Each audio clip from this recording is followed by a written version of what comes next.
हरे कृष्णा दंडोत्पन्न भगवद गीता के अध्याय 7 के श्लोक संख्या 18 के बारे में हम विचार करें।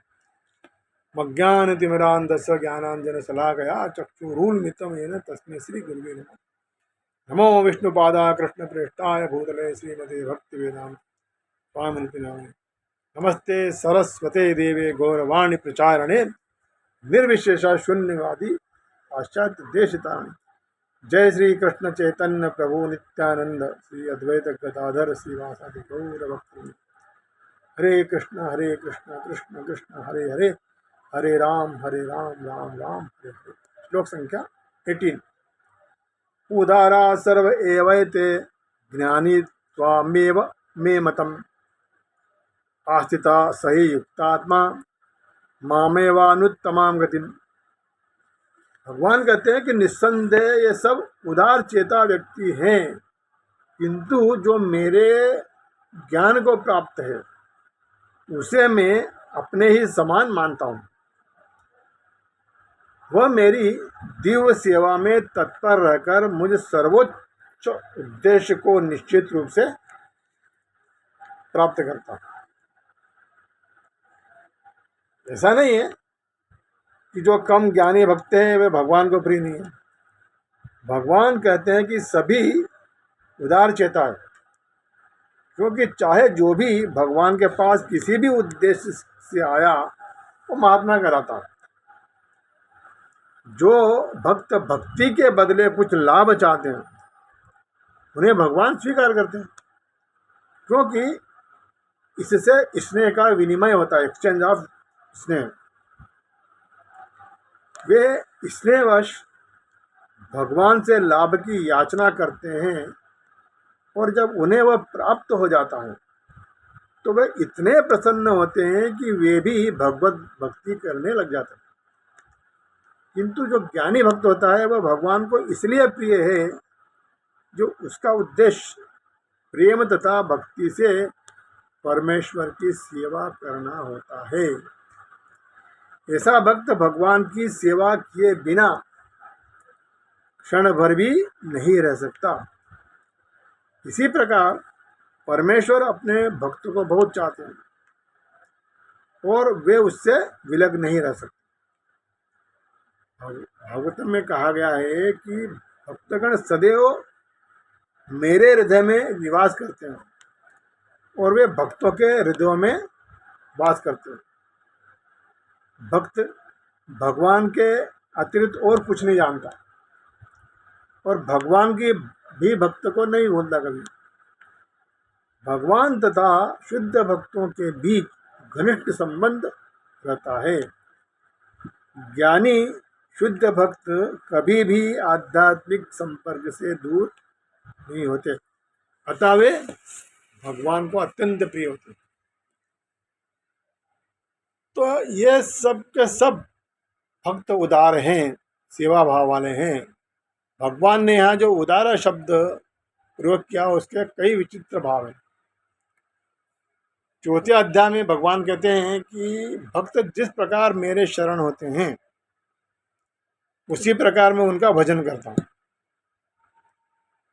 भक्त भगवान को चाहते हैं और भगवान भक्तों को चाहते हैं, परंतु इन दोनों में से पहले भक्त ने ही संबंध जोड़ा है और जो पहले संबंध जोड़ता है वह उदार होता है।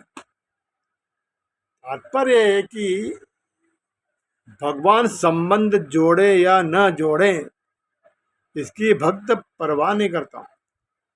वह तो अपनी तरफ से है, पहले संबंध जोड़ता है भगवान से और अपने को भगवान को समर्पित कर देता है, इसीलिए वह उदार कहलाता है।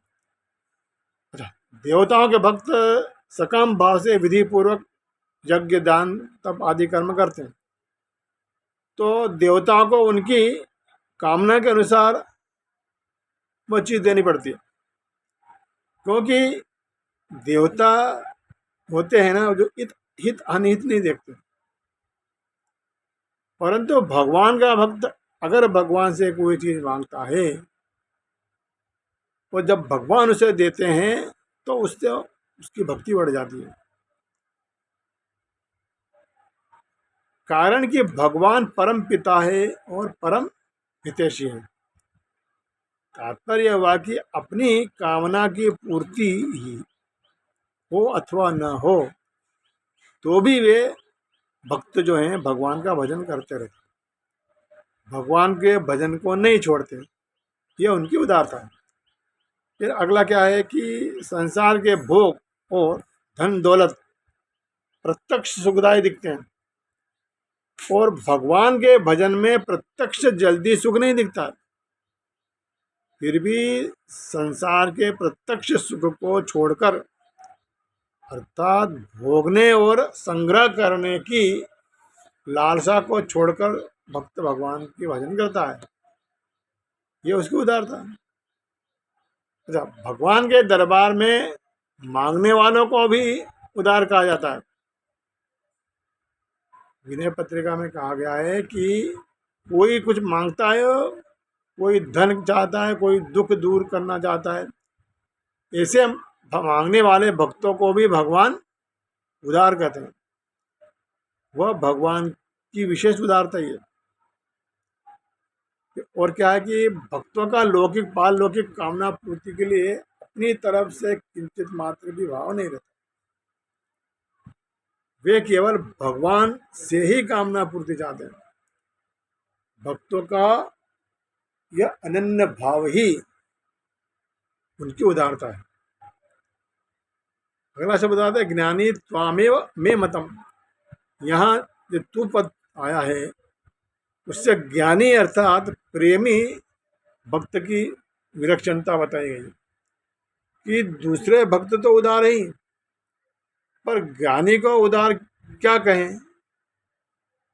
ज्ञानी तो भगवान के स्वरूप था। स्वरूप में किसी निमित्त से, किसी कारण विशेष से प्रियता नहीं होती, अपितु अपना स्वरूप होने से स्वतः स्वाभाविक प्रियता होती है। प्रेम में प्रेमी अपने आप को प्रेमास्पद पर न्योछावर कर देता है, अर्थात प्रेमी अपनी अलग सत्ता नहीं चाहता। ऐसे ही प्रेमास्पद भी स्वयं प्रेमी पर न्योछावर हो जाते भगवान। ज्ञान मार्ग का जो अद्वैत भाव है वह नित्य निरंतर अखंड रूप से शांत सम रहता है, परंतु प्रेम का जो अद्वैत भाव है वह एक दूसरे से अभिन्नता का अनुभव कराता हुआ प्रतिक्षण वर्धमान रहता है। प्रेम का अद्वैतवाद एक होते हुए भी दो है और दो होते हुए भी एक है।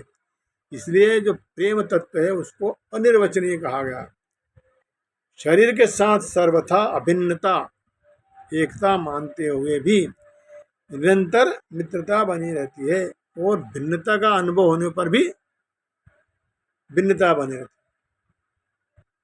हरे कृष्ण।